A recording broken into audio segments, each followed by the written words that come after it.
Welcome, everybody, to the next episode of Mental Health Awareness, sponsored by Jaws Coffee Chat. Today is August 7th. Let's get that off the screen. Here we go. Today is August 7th, 2023, and we have with us our illustrious leader and Jaws aficionado, Jennifer A. Whitaker, and our host today, C-Snaps. Be sure to like, subscribe, and share with everyone you know our social media pages and YouTube channel. We'd like to give a special thanks to some special people who air our shows on their platforms. Marcus Hart of Transform U Media, Zach Clayton of the PAC Channel, Jay Stoyan of the Disability Channel, and Lawrence Wingate of Wingate TV. We very much appreciate them putting us on their platforms and sharing us with their audience. With no further ado, I'm going to turn the show over to Miss C-Snaps. Hello, everybody. Welcome. So today we will be covering the topic of grief. And as Jennifer promised last week, here is the book, Grief Recovery, the Grief Recovery Handbook. We have it here by John W. James and Russell Friedman. This is a great book as a resource. They have a class on it, but if you can't make the class, you have to read the book all the way through. It's really good. So jumping right into our grief topics today. Today I want to say that what are some examples that cause grief or have caused you grief in the past? I know for me, mine was suffering from a mental illness because I didn't get it until my late 20s. And so I really didn't know what was going on. And I pretty much lost everything because of that. And I had to restart my life over. So what is things that have caused you girls grief in the past? Mine was a traumatic car wreck that I was in as a 12-year-old, just a few weeks before I turned 13. 8 people in the wreck, 3 killed, 1 in our car, 2 in the other car, and my 4th brother only had a 1% chance of surviving. He did in the long run, but they pretty much pushed him aside in the emergency room and said, he won't make it. Let's take care of everybody else. And when he was still kicking, they said, well, let's see what we can do.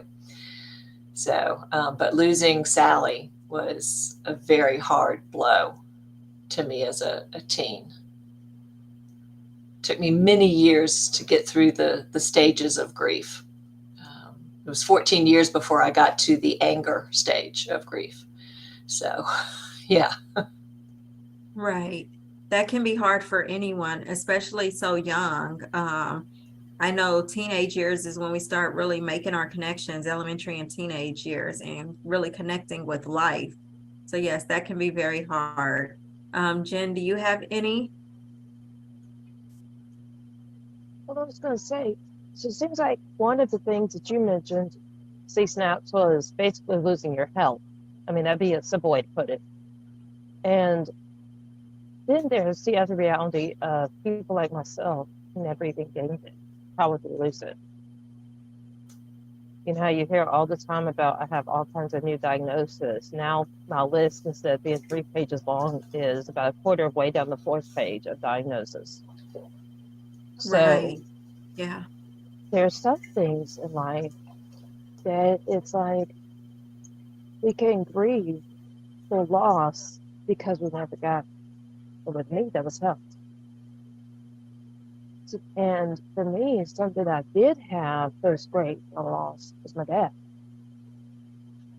But what got me in the grief recovery group you're talking about was a long grieving process, 3 years long, when my dad, it first came known to me that my dad had liver cancer, cirrhosis of the liver, in October of 2020 during the pandemic. And I was so surprised at that time that I did not have a dad in the hospital for COVID, but for something that existed before the pandemic. And because remember, 2020, we were all talking about people we were losing to COVID, and everything else that was killing people, robbing us of family members, basically got wiped off and wasn't even on the news for that entire year, maybe even 2 years. And so it was our nature to assume someone's passing away, they must have COVID. I mean, So it's not true. really funny, but it's kind of like one of those you look back and you're like, wait a minute, was that really what was fit to reality? That's what we went off of what news told us, and all news told us was that. But maybe there's like Shriners for children with cancer, and all these other things that we just didn't even think about because the whole world was focused on one thing. That wiped off all these other concerns for life. So And true. that's where I see this whole thing leads from what I'm talking about. It's a point in history when more people grieve than probably ever before in my lifetime, or even in EJ's lifetime. Like, it's been so many decades since there's been something this horrific as a pandemic. Like, now they're starting to compare it to the Great Depression. Before, it wasn't as bad as the Great Recession in terms of employment issues. And the Great Recession was the second worst. But now they're talking about in terms of health, the pandemic was at the same degree deadly, high negative outcome of deaths with the Great Depression, and they didn't have food to eat because there's famine and not just poverty. And I see all this coming together with where in the world was the guide to deal with grief. We're all grieving for who knows how many reasons. There were new reasons and old reasons at that time, and this probably hasn't even been touched by many groups about what do we do when we're grieving? How do we even know if it's grief versus depression? So true. Sorry, so true. Those are all great points. I did not realize that it was compared to a Great Depression, that COVID and everything was considered a Great Depression because of how many people we lost. It's kind of ironic how is during COVID, the people that I knew to die, they did not die from COVID, but they did die from other things. Natural causes because of old age and just, different things like that. And cancer, of course. So yeah. And then I guess other forms of grief that I've heard about is people losing their children to like child services, or their children being taken away and putting to foster care or adoption and things like that. And then also living with family members can also be a form of grief. Now, there are different types of grief out there. There can be anticipatory grief, where you kind of anticipate the grief coming, and then there's sudden loss. And neither one are higher than the other ones. They both have equal weight for a person to grieve. With anticipatory grief, this person has like if your grandparent or someone has Alzheimer's, then you know that there's a possibility that their time is coming, when they can no longer do anything anymore, and then their time is up. And so that's a form of slowly losing a loved one to grief. And then there's another one where like there's a sudden accident or things like that, where they're taken away instantaneously. And it's one of those things with both cases is, how do we cope with this? Like, do we even know that we're grieving right off? I know for me, like, I didn't know that I was grieving right off, but I was experiencing symptoms of grief.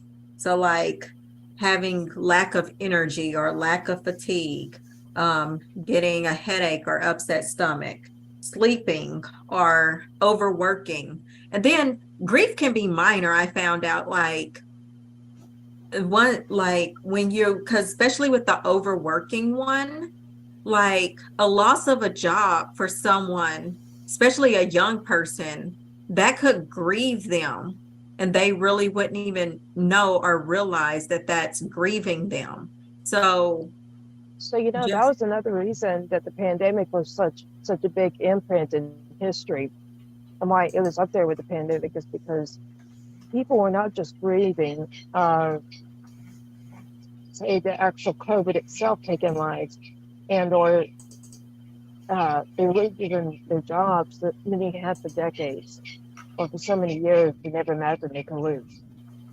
Okay, there were people losing their businesses, including me, that never realized how much they identify who they are and the reason for living had to do with that some form of work or trade, that some kind of activity in their daily life, to believe that there was more loss because they feel like they lost their freedom. You know, because in quarantining and uh, the lockdown, we couldn't even leave our homes. Remember that? So all those are different factors that cause grief because they're then again a loss, but not necessarily a death.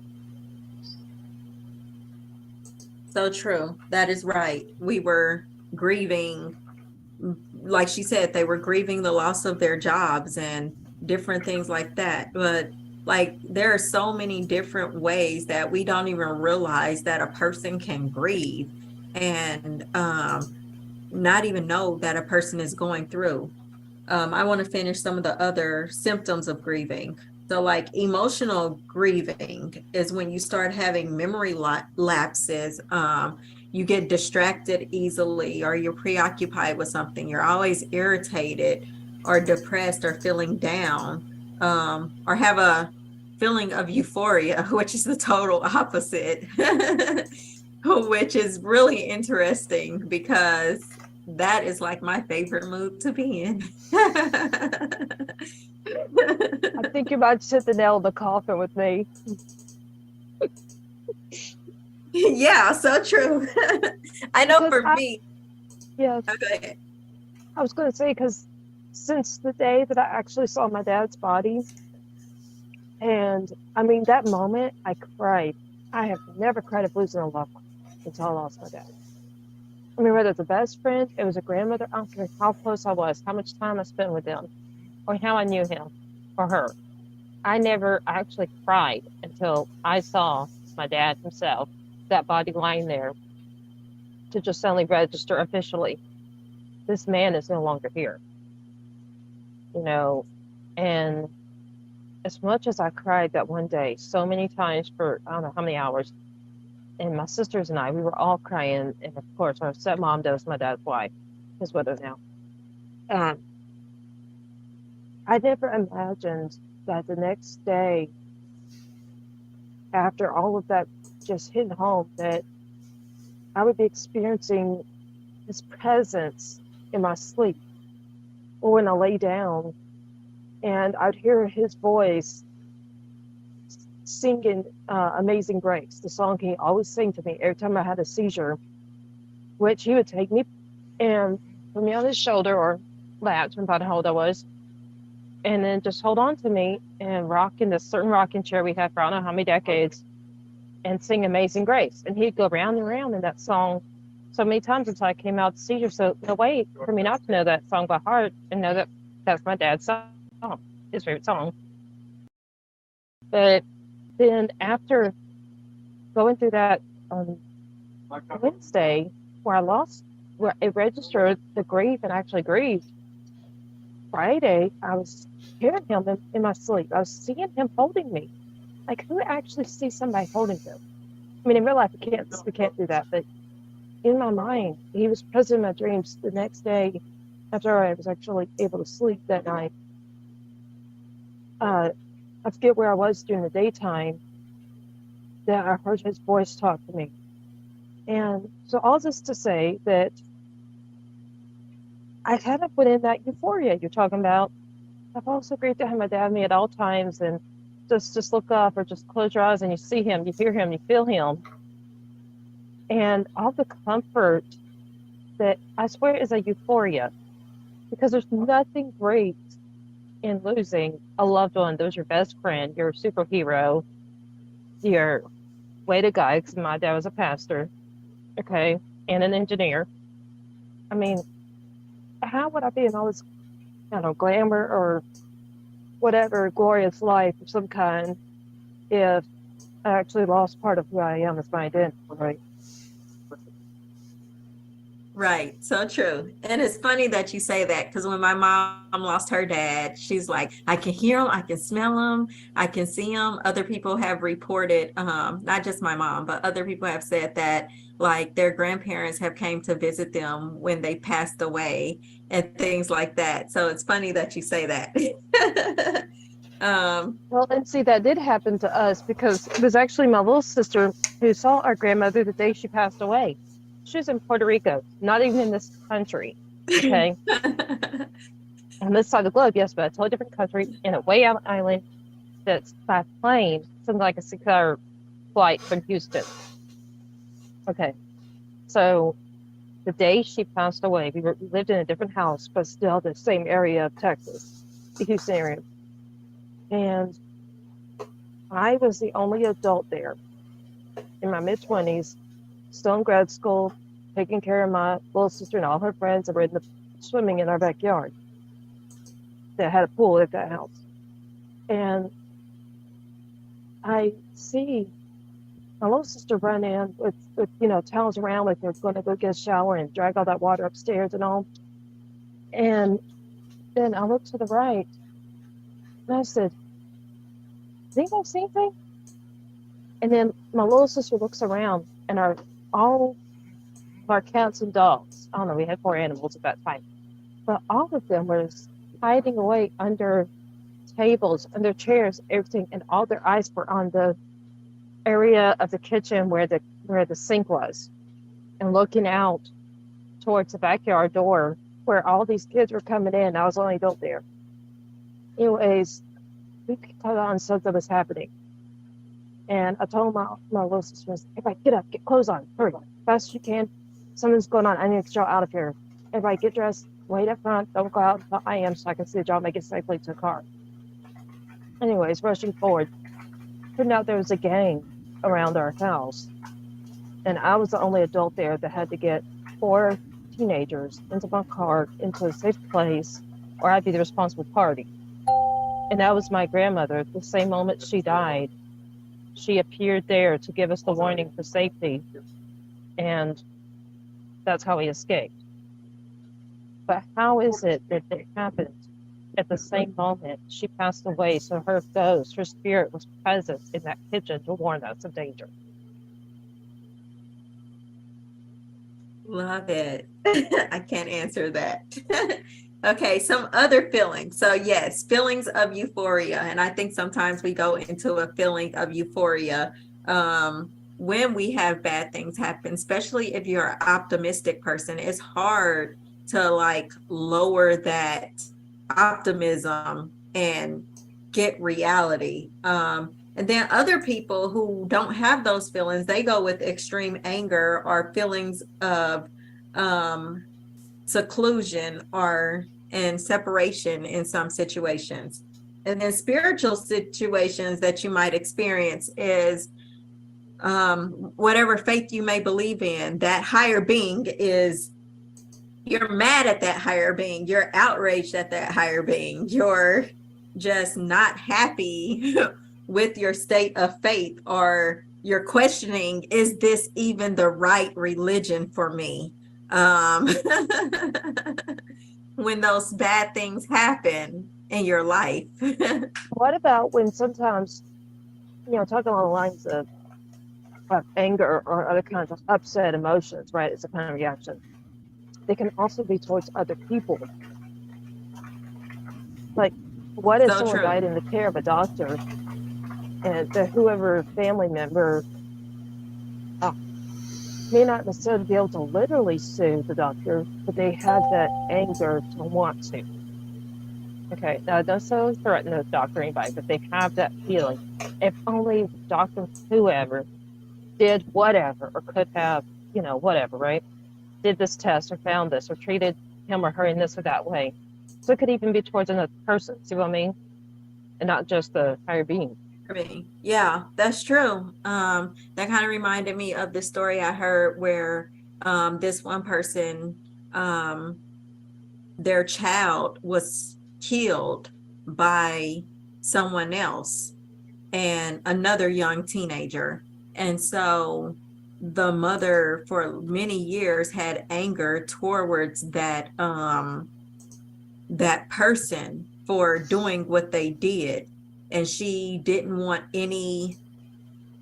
she wanted justice, harsh punishments, etc. And then later on, she ended up, I want to say, visiting the person that killed her son, and they ended up having a good, close relationship with God, and everything ended up turning around for the good. But it was just one of those things that they had to go through that healing process of, the grief. Yeah. So preventions of grief and dealing with grief. What are some ways we can prevent? I don't necessarily think you can prevent yourself from grieving, maybe, but definitely how do we deal with grief? Well, we could prevent some grieving. Remember my example of somebody you and I knew from a Bible study, that she stopped communicating with her other half, so eventually they divorced. Right. You're right. Yeah. So if she had opened up to instead just not communicating with her husband, so that they went separate directions eventually, like even in the literal as far as separation, divorce, all that. Well, that was a grief she unintentionally but still brought on herself, and possibly they both brought on their own selves, and it took two of them to not talk, right? Not just one listens and one talks. But still, that it was something that could have been prevented if both of those could have communicated whatever was disagreement and worked out their differences in a calm way, but not in an aggressive way. So That's true. that being an example that has to do with modern day's idea of, if I don't like who I'm married with, I'm just going to divorce him. And then the grief that comes out of that, often, if you're the one that did the choice and made the action, it's that you realize you needed somebody that you just got so mad at that you gave up. So even the one that did the divorce order and hired the lawyer usually ends up grieving, not just the one that was on the receiving end.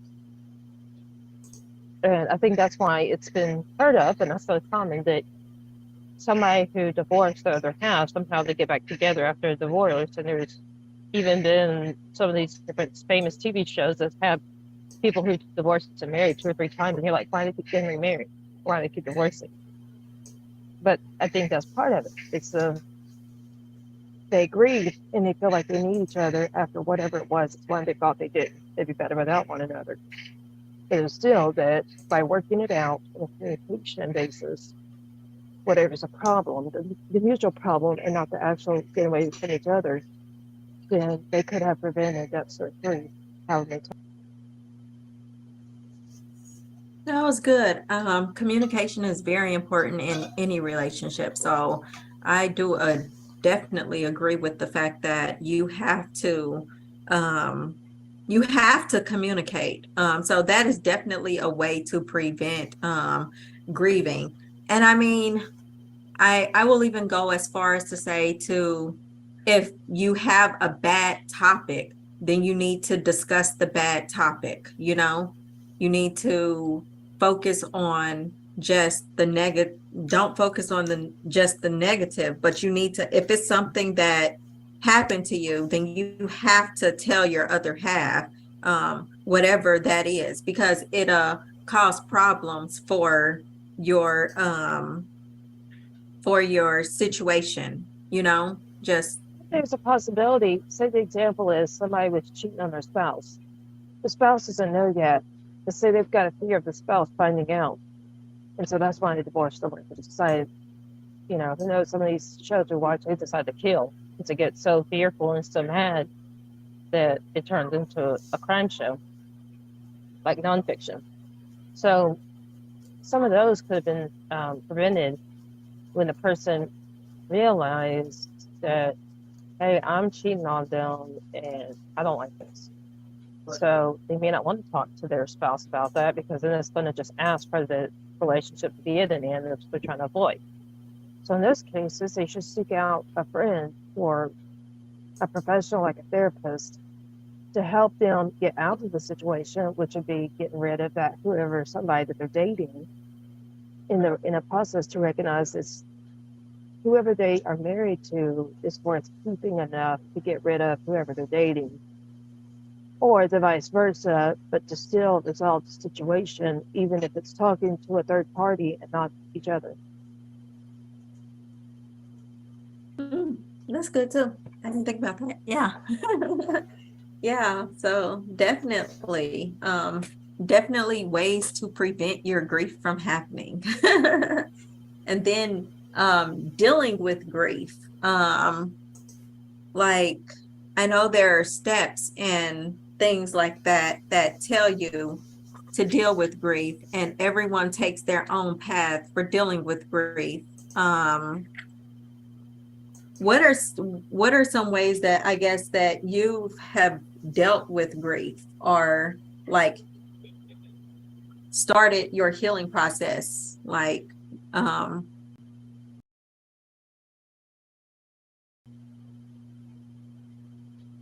certain yeah, what were those, I guess, is what I'm going for.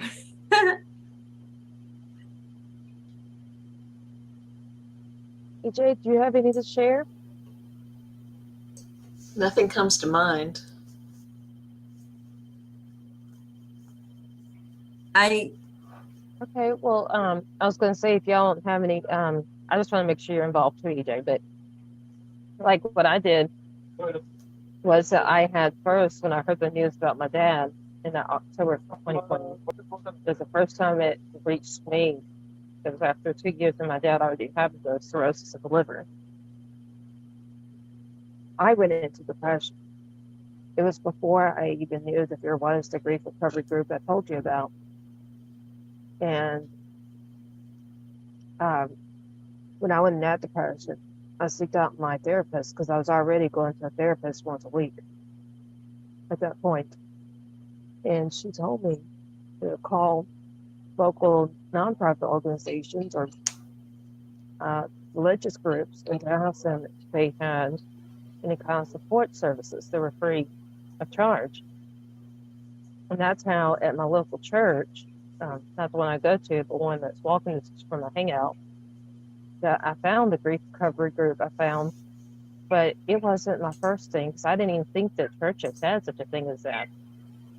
And I didn't even think to necessarily call to find a support group I could go to that either took my insurance, which means I wouldn't have to pay for it, or it was actually free, which is what the case was with this church. They asked for you to donate, but it wasn't at an actual charge. So anyways, after I first got depressed, and then I went to my therapist, and she told me to find a support group. And in that research for support, I found that particular church. And so it was a step-by-step process, see what I mean? So then there's the process that the grief recovery group took me through. But while I was going through that book, you remember how when you did it, it was like each week was one lesson or something like that? Right. So it was 10 weeks before you really, maybe the first 6 weeks before you really started to feel better, right? Right. So somewhere in that 6-week period, we had to find another means to deal with the grief that's in the immediate reaction, like I was talking about on the phone, where even if you schedule to get therapy, you gotta get immediate ways to deal with it while waiting for tomorrow 10 o'clock to arrive. That's when you go see whoever, right?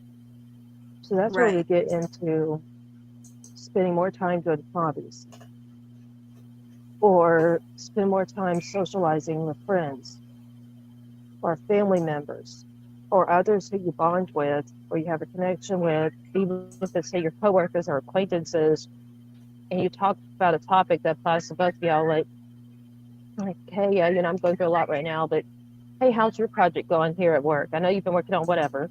So that's a connection method. But it has to do with a coworker or an acquaintance at work versus, say, EJ. And I went through something and I reached out to EJ.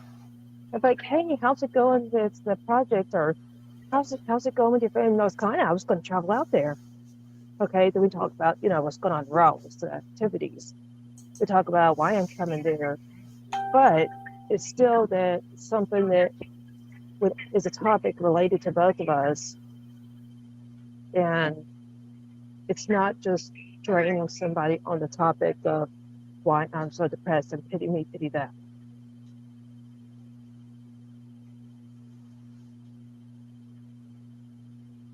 So true. And I was just going to say, if you do like searches on it, like they have what is called the 3 C's, which is choose, connect, and communicate. And then they also have like 5 stages of grief, which is denial, anger, bargaining, depression, and acceptance. And so those are some ways, I guess, to get you started in like the immediate head on when you're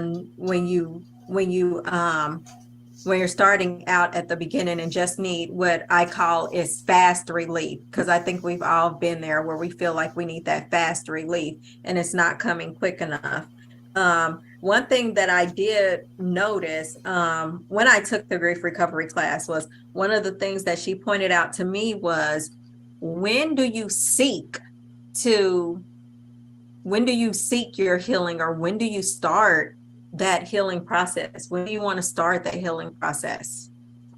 Like, when do you seek? Do you know? Or so my I'll go ahead. I thought you were going to say something. So she told me in class, it's like when your car breaks down, how long does it take you to get your car fixed?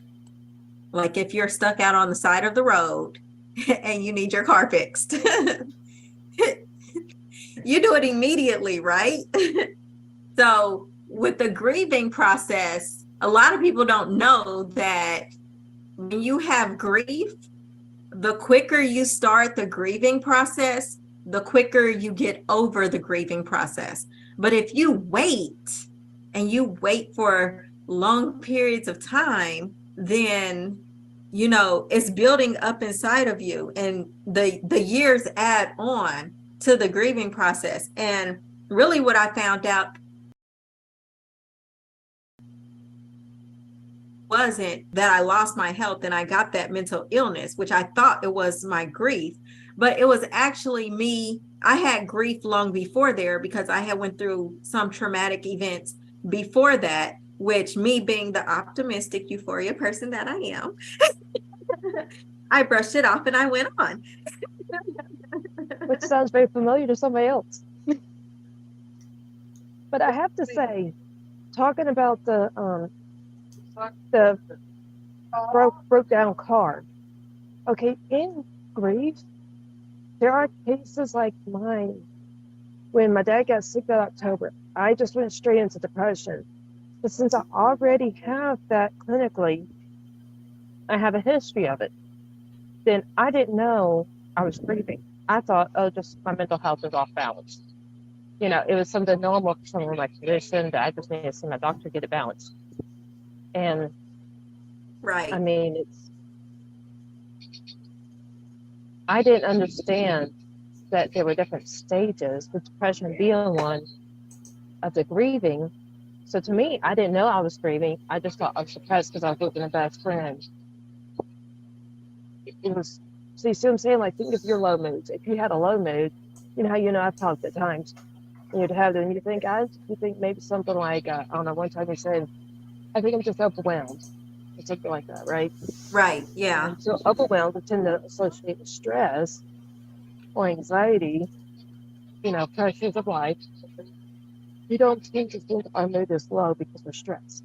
We tend to think it's on the high end, anxiety or stress or something. We don't think, oh, I'm feeling overwhelmed because technically my brain doesn't have enough going on. I need to lift it, boost it, get some caffeine or something to increase the activity in the brain. Like, that's hard. I've had it so many times, and I didn't know that I was depressed until when I had that stress, drank caffeine, and then saw that it went away. And I told her that was depression. That's not anxiety or stress. And that's how I figured it out. But the same is true with grief. When that October, I heard about my dad starting to go.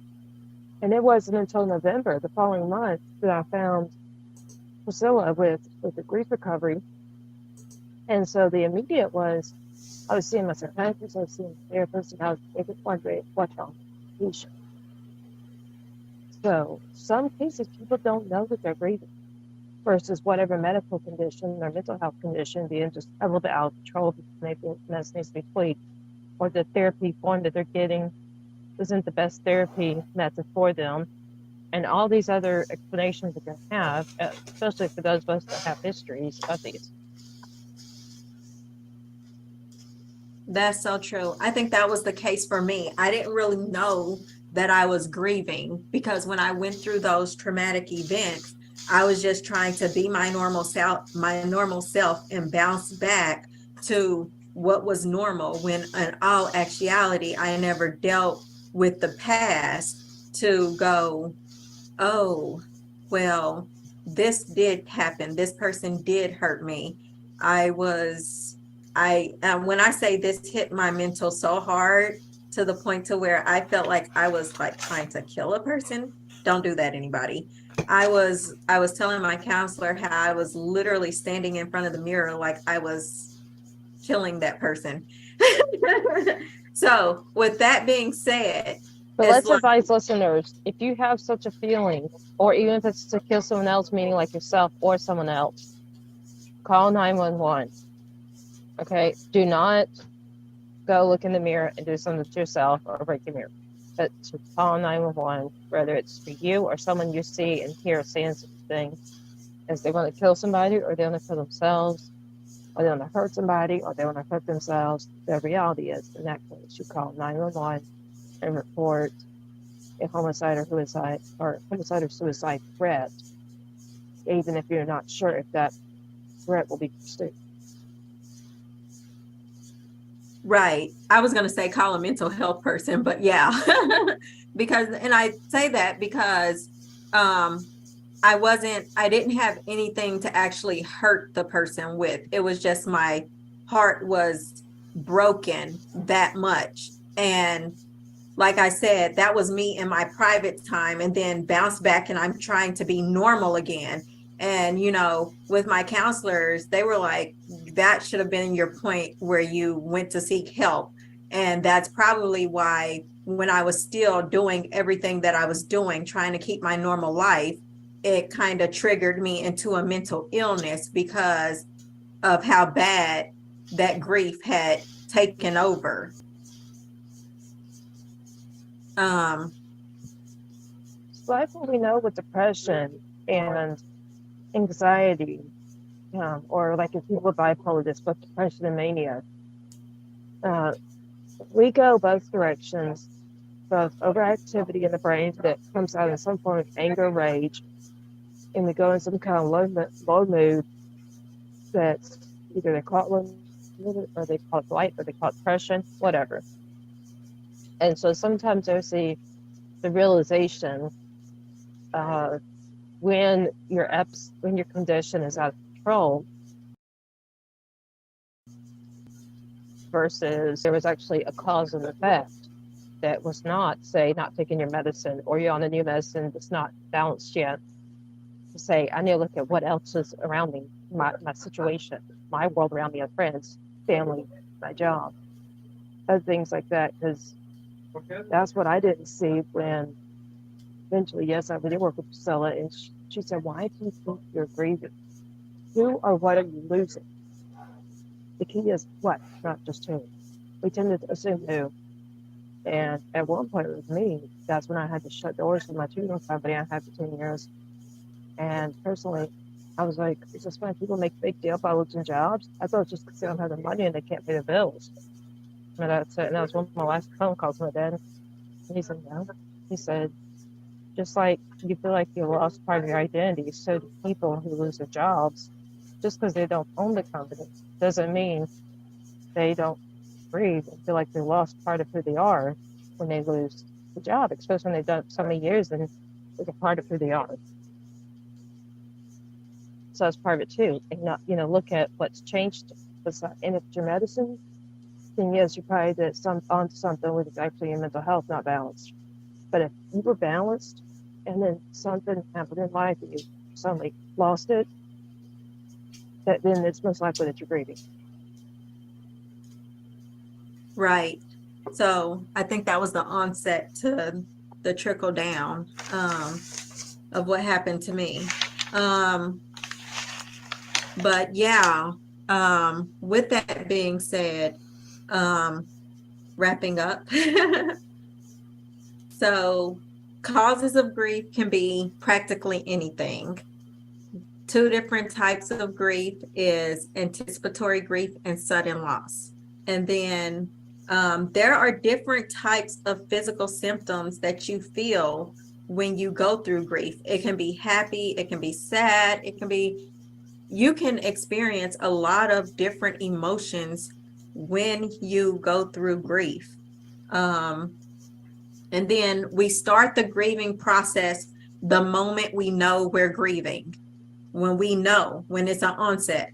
And I'm going to just be honest. If you have anything traumatic in your life that happens, no matter how small you think it is, if it triggers negative emotions, even for a little bit of time, then you need to go seek help from someone,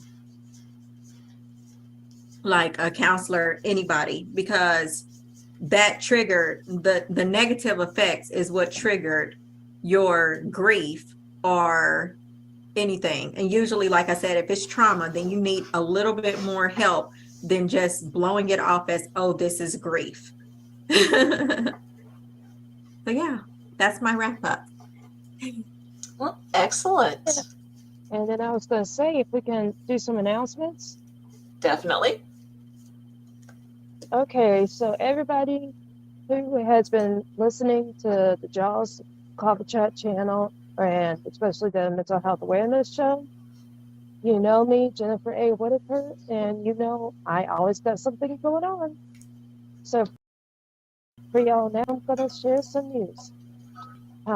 If we are teaming up with the Monday Mission, that's part of the Project Die Hard nonprofit podcast, and we are looking for people who want to help veterans, whether it's providing a product, a service, it's nurturing, it's business, whatever. But those who want to be there for the veterans, current, retired, whatever kind of veterans, veterans of all kinds, we ask that you will email us at monday@projectdiehard.org.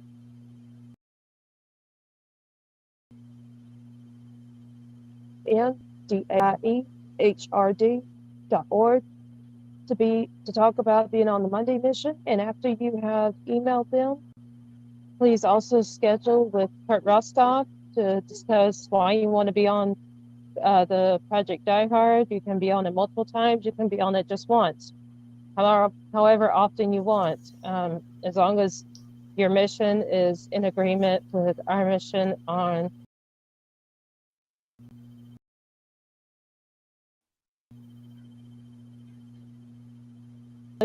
your purpose and message by going to https://calendly.com/special-k-mentor.